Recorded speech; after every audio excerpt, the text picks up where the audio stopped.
Bi, horia. Horia, Aurte hone eta kitxo, Euskeraz Primeraneko proiektuakin faktorinean gauz, urtero moduan.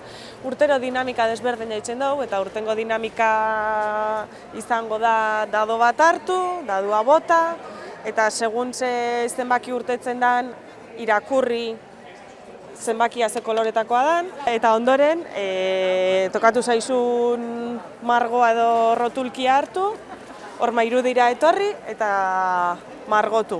Zure izen abizenak apuntau papelian eta ostegunian eguardiko 12etan 100 euroko bale basosketatuko dugu, Eibarko merkataritza guneak eskainita faktorinean gastatzeko, egunean bertan gastatzeko izango da.